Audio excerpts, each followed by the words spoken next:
Hello बच्चों, let's read the question. The question says 2-bromopentane is heated with potassium ethoxide in ethanol.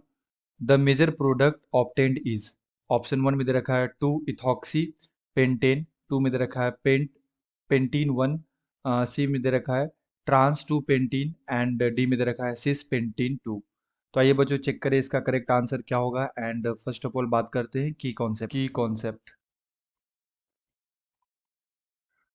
तो basically question है बच्चों elimination reaction,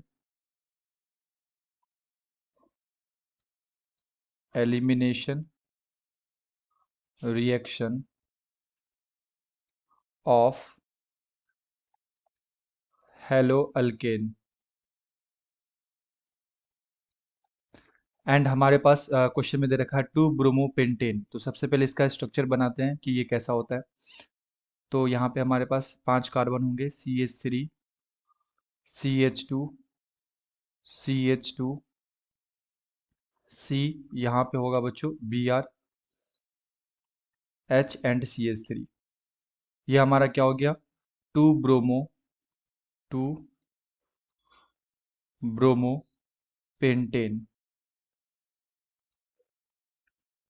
and इस पे हम लोग रिएक्शन करवा रहे हैं पोटासियम इथॉक्साइड का, यानी कि K+O- C2H5।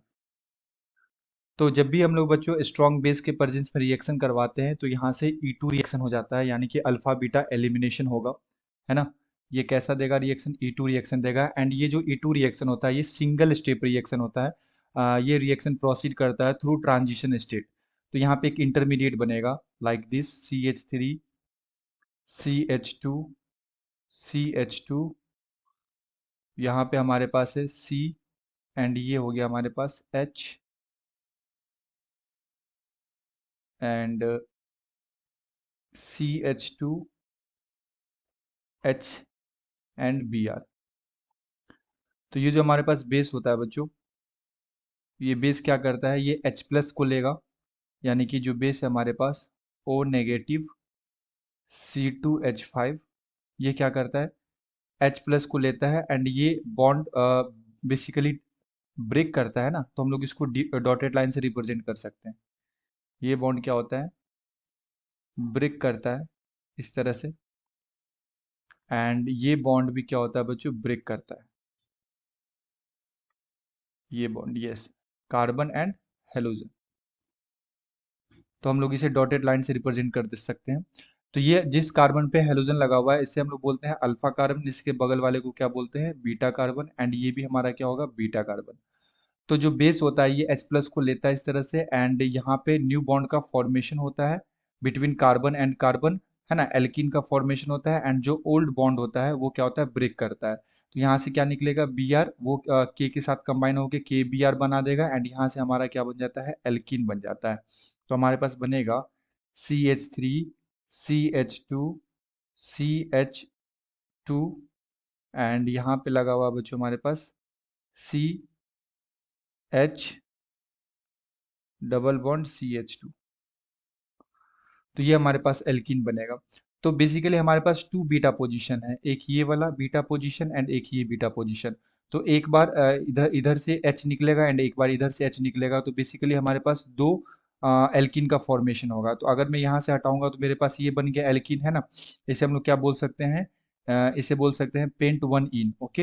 एंड सेकेंड हमारा क्या बन सकता है, यहाँ से ये बन जाएगा CH3, CH2, CH, है ना। इस पोजीशन से अगर हाइड्रोजन निकलेगा तो CH double bond CH and CH3, 1 2 3 4 5, 5 carbon. तो ये हमारे पास क्या बन गया बच्चों, ये बन गया हमारे पास पेंट 2 इन, और ये बन गया पेंट 1 इन। तो ये दो प्रोडक्ट मिलेंगे। अब हमें यहाँ पे मेजर प्रोडक्ट बताना है क्वेश्चन में। तो देखो मेजर प्रोडक्ट हम लोग डिसाइड करते हैं अकॉर्डिंग टू सेटजेफ रूल। तो सेटजेफ रूल क्या बोलता है कि जहाँ जहाँ पे भी डबल बॉन्डेड है ना हमारे पास कार्बन, वहाँ पे बल्किनेस जितना ज़्यादा होगा उतना ही वो हमारा जो प्रोडक्ट होगा वो स्टेबल होगा। तो अगर मैं पेंट 2 इन की बात करूँ तो यहाँ पे जो हमारे डबल बॉन्ड कार्बन है, ये कार्बन, तो हम लोग इसका स्टेबिलिटी चेक करते हैं और यहाँ पे काउंट करते हैं अल्फा हाइड्रोजन। तो अगर मैं यहाँ पे अल्फा हाइड्रोजन काउंट करूँ इस डबल बॉन्ड के रिस्पेक्ट में, तो यहाँ पे हो गया 3 कार्बन एंड यहाँ पे हो गया 2 कार्बन और यहाँ पे 3 कार्बन। तो कितने अल्फा हो गए यहाँ पे? यहाँ पे हो गया टोटल 5 अल्फा हाइड्रोजन से ये एल्किन हमारा स्टेबल है।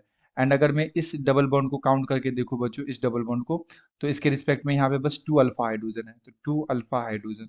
तो जो हमारा मेजर प्रोडक्ट होगा ये क्या हो जाएगा?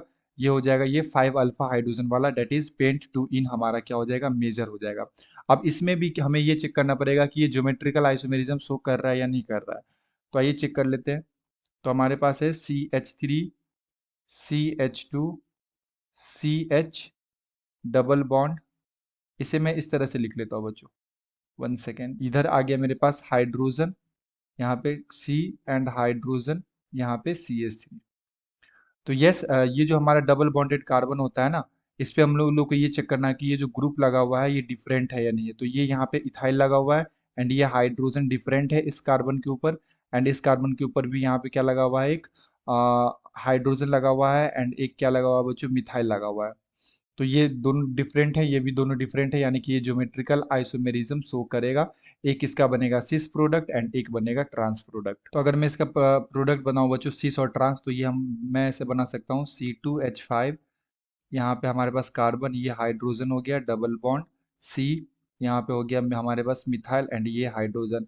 अगर दो हाइड्रोजन एक ही साइड होते हैं तो इसे हम लोग बोलते हैं सिस, एंड अगर ये अपोजिट होंगे तो इसे क्या बोलेंगे? ट्रांस बोलेंगे।